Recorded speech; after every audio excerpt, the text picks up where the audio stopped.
یاران، دوستان، عزیزان، مهربانان، به کلبه کوچک پادکست شان فاضلی خوش آمدید. این اولین برنامه هست که با همت یاران بسیار عزیز سرکار خانم سوها شریف و آقای ساسان کارگردان فنی برنامه، منی رو که نسبت به مسائل فنی زیاد آشنایی ندارم، البته راجع به چیزهای دیگه هم زیاد آشنایی ندارم، ولی در این مورد من رو یاری میدن، من رو همراهی میدن و ما هدف و آرمانمون در این هست که از طریق این برنامه پادکست در کوتاه مدت به صورت من صحبت میکنم و شما دوستان گوش میدید و اگر کامنتی، صحبتی، مسئله‌ای، سوالی دارید حتما میتونید با ما تماس بگیرید از طریق وبسایتمون، از طریق پادکستمون، از طریق اینستاگراممون و فیس تایممون. تا جایی که بشه سعی میکنیم با هم دیگه ارتباطمون رو هم برقرار کنیم هم حفظ کنیم. در شرایط فعلا باید با همین امکانات اندکمون یه جوری کنار بیایم و هدفمون این هستش که این کار یک کار موقت باشه و به صورت دائمی حتی اون رو روی ویدیو هم بیاریم که بتونیم تماس دیداری هم داشته باشیم غیر از گفتگوی کلامی. کلن برنامه ترتیب خاصی نداره، برای اینکه همونجور که خدمتتون عرض کردم نوع برنامه ما طوری هستش که بتونیم راجع به سوژه های مختلف، مطالب مختلف گفتگوهای سازنده‌ای داشته باشیم و از این طریق بدون اینکه قصد اثبات موردی یا ارائه مطلبی داشته باشیم فقط بتونیم با همدیگه راهی پیدا بکنیم که مادر زمین از ما راضی باشه و خود ما هم نسبت به اونچه که انجام میدیم شاد باشیم. حالا اینا رو برای چی میگم خدمتتون؟ برای این هستش که دیروز داشتم فکر میکردم که این مسئله تماس و گفتگو و دیدار یه مسئله جدیدی نیست و قرنها و سالها و دهه‌ها و شاید صدها سال این مسائل مردم سعی میکردن یه جوری با هم به صورت کامیونیتی یا اجتماعی و یا به صورت شخصی هماهنگی داشته باشه. چرا این خدمتتون میگم؟ برای اینکه اگه به دوران پدران ما و پدران ما دقت بفرمایید یه مطلبی بسیار روشنه. در اون دوره مکتب بود و منبر بود و مذهب بود و مسجدی بود و مردم میرفتن دور هم جمع میشدن، با هم دیگه یه گپی میزدن، بهانه‌ای هم داشتن که بشینن پای صحبت یه آخوندی، حالا با عمامه بی عمامه، که اون بالا برای خودش اگر آدم مثبتی باشه کلمات مثبت بگه، اگرم که معمولا اینا یه مقدار دنبال منافع شخصی خودشون هستن، سعی میکرد که اون کسی که بالای اون منبر نشسته از طریق جلب توده های مردم به هدف واقعی خودش و به هدف دلخواه خودش برسه. پس بنابراین در اون دور زمونه پیام از طریق مسجد و مکتب و منبر و مذهب به مردم ارائه میشد. دری به تخته خورد و زمان حرکتی کرد و حالا حداقل راجع به ایران زمین که صحبت میکنیم رادمردی به نام رضا شاه فقید در صدد نجات ایران زمین برآمد و مکتب رو تبدیل کرد به دانشگاه، منبر رو تبدیل کرد به کلاس درس، معمم رو تبدیل کرد به استاد دانشگاه و مسائل مذهبی و غیره هم که البته کسی با مذهب مسئله نداره، هر کسی میخواد به صورت آزاردهنده ازش استفاده نکنه مسئله خودشه، به صورت شمشیر و چاقو ازش استفاده نکنه برای بریدن و سربریدن و دریدن. رضا شاه آمد با وجود اینکه خودش سواد زیادی نداشت و مرد رزم بود تا بیشتر اهل مرد بزم، یه جفت چکمه پاش کرد و دور ایران راه افتاد، شروع کرد دانشگاه‌های کوچک و بزرگ رو تأسیس کردن، باز کردن و یه مقدار کار ملا و آخوند را هم محدود کرد و در رو به روی دانش و دانشپژوه و دانشجو و استاد دانشگاه باز کرد.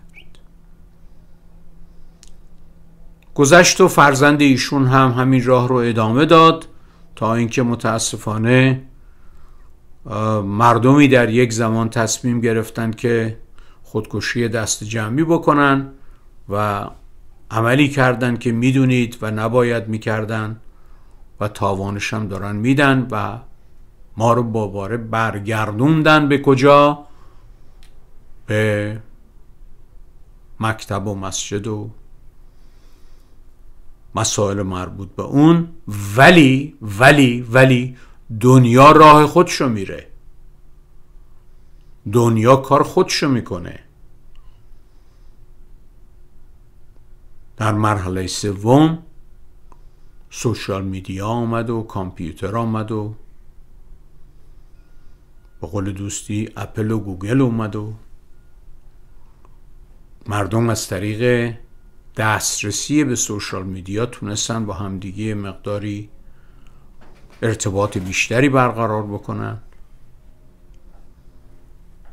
و مثل هر چیز دیگه که هم ضرر خودشو داره هم منفعت خودشو داره، در این مورد هم همین مسئله صدق میکنه. ولی خب به طور کلی هم ایران زمین هم مردم کره زمین از این موهبت استفاده کردن که دیگه تا حتی مثلا نیاز به مدرسه رفتن و دانشگاه رفتن هم یه مقدار کم شد. دانشگاه های آنلاین و مجازی درست می شد و مردم می رفتن اطلاعاتشون رو سر انگشتشون بود. گذشت مکتب تبدیل شد به دانشگاه، دانشگاه تبدیل شد به سوشال میدیا، یه مقداری البته نه زیاد. و حالا نسل بعدی یا نسل فعلی نگاهش به هوش مصنوعی یا artificial intelligence هست. یه به قول نازنینی میگفت که این هوش مصنوعی الان میاد یه کاری میکنه، یه وبسایتی درست میکنه که جای تو حرف میزنه. گفتم امیدوارم جای من غذا نخوره، برای اینکه من غذا خودم دوست دارم بخورم. گفت ولی میاد جای تو حرف میزنه، جای تو کاراتو انجام میده. به زبان فارسی هنوز درست نشده ولی خب در یه زمانی ممکنه درست بشه. منظورم بیشتر اینه که این دوره تکامل غیر از موردی که ما سال 57 رفتیم به یک تاریکخانه‌ای که هنوزم بیرون نیومدیم ازش، ولی دنیا داره مسیر خودش میره و حرکت خودش رو میکنه و 4 مرحله مکتب و دانشگاه و سوشال میدیا و هوش مصنوعی آرام آرام داره اون تبدیل خودشو و تکامل خودشو به نحو احسن انجام میده. خب حالا ممکنه بگید که فاضلی تو همه این درداره میگی، درمان چیه؟ از نظر من چون ما فرزندان تنها یک زمین در کهکشانی. میدونید که من و شما تا جایی که اطلاعاتمون اجازه میده هنوز به این نتیجه نرسیدیم که در کره دیگه هم حیات یا انسانهایی وجود داره. چرا؟ برای اینکه اولا آب نیست، برای اینکه اکسیژن نیست و برای اینکه محیط سازنده برای رشد و نمو و تکامل درخت و انسان و سلولهای انسانی و سلولهای حیوانی نیست. پس بنابراین ما اگر بخوایم به ایران زمین کمک کنیم، به کره زمین کمک کنیم، به فرزندانمون کمک کنیم، به نوادگانمون کمک کنیم، باید بیایم دور هم جمع بشیم و از سکوی پرتاب محیط زیست استفاده بکنیم. به همین دلیل این یارانی که با من هستن و خود من تصمیم گرفتیم که یک سازمان غیر انتفاعی یا نان پرافیت به نام هما رو در کنار هم دیگه بگذاریم که به لطف دوستانم خیلی موفق بوده. حالا هما تصادفاً اسمش ایرانی و ایران زمینی در آمده، ولی اصلش Hش مال H2O، مال آبه، H2O به قول دوستان. اوش مال اوشن پولوشنه، زباله‌دانی که ما داریم از اقیانوس ها درست میکنیم. امش مال مادر نیچر، مادر زمین، مادر نیچر، مادر زمین، و A مال ایر پولوشن، آلودگی هوا.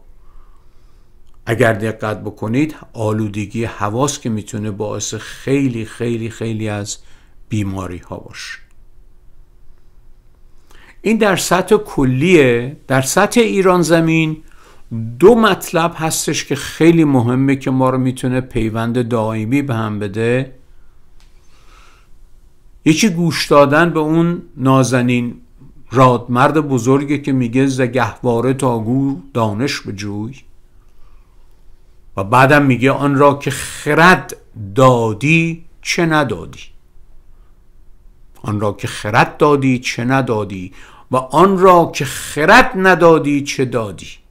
یعنی دیگه بقیهش وقت تو تلف کردی دیگه. اون خرده که میاد جای همه کاستی ها و پستی ها رو میگیره و ما رو به یک انسان فرزانه تبدیل میکنه. منظورم حکیم ابوالقاسم فردوسی، خالق شاهنامه است، سراینده شاهنامه است، که ما میایم راجع به شاهنامه در دراز مدت صحبت میکنیم و یاد میگیریم از شاهنامه و پیام شاهنامه و عرفان شاهنامه و نگاه شاهنامه. نه همین جنگای دست کمیه که با هم دیگه انجام میدن، اوناش نه. به قول دوستی شور و حسینیشو بذارین کنار، برگردید به اون مطلب اصلیه که 30 سال عمرشو گذاشت که با ما حرف بزنه و برای نسل‌های آینده پیام بذاره. من آنچه شرط بلاغ است با تو میگویم، تو خواه از سخنم پند گیر و خواه ملال. خوبی این پادکست اینه که هر ساعتی دوستان خسته بشن میتونن ببندنش، ولی ما راجع به محیط زیست در دراز مدت صحبت میکنیم، چون ما درد رو گفتیم، حالا باید دارورم بگیم دیگه. ما درد رو گفتیم، باید درمانم بگیم دیگه. فقط ذکر مصیبت کردن که کاری انجام نمیده که. نتیجه گیری هم باید بکنیم. پس در دراز مدتش محیط زیست، ما فرزندان تنها یک زمین در کهکشانی. Save water, save the planet. Save the plants, save the planet. اینا قصه نیست، اینا پیامه. در کنار اینها تجربه شخصی خود من هم هستش که حالا خندتون میگیره، به زورخانه هم ما اشاره میکنیم، به فلسفه زورخانه اشاره میکنیم، به حکمت زورخانه اشاره میکنیم، به بدعت زورخانه اشاره میکنیم و چه پیامی شاهنامه به ما میتونه بده و زورخانه به ما میتونه بده که انسان فرهیخته و فرزانه‌ای باشیم، از تعصب دوری کنیم، از تنفر دوری کنیم، ترویج مهر و روا داشته باشیم. یادتون باشه ترویج مهر و روا جامعه رو به صورت یک جامعه خالی از زهر درست میکنه. در حقیقت پادزهر اون سم تعصب، حالا یا مذهبی یا اجتماعی یا هر چیزی، و اون نگاه یکسو یا یکسوگرانه و نگاه بسیار بسیار بسیار تنفرآمیز به خیلی مسائل هست. ما راجع به همه این مسائل صحبت میکنیم. هر جا که هستید مهر یارتان باد، شادی در کنارتان باد و امیدوارم که فرصت و حوصله‌ای داشته باشید که ما رو روی پادکست پیدا بکنید و به این برنامه ها در دراز مدت توجه بکنید، حالا یا آدیو یا ویدیو، و خودتونم مشارکت بکنید. اگرم حوصله کردید به وبسایت ما h2oma.org یه سری بزنید و آرامیشی در کنار هم داشته باشیم به صورت مجازی. و بسیار سپاسگزارم از اینکه چند دقیقه‌ای به صحبت‌های من گوش دادید و در برنامه بعدی حتما راجع به مهر گیاه باهاتون صحبت میکنم، راجع به واتر اکشن باهاتون صحبت میکنم، راجع به رادیو آب باهاتون صحبت میکنم. و برای دوستانی هم که علاقمند به شاهنامه و زورخانه هستن مطالبی رو در کنارتون خواهم داشت. درود بر شما، شاد باشید.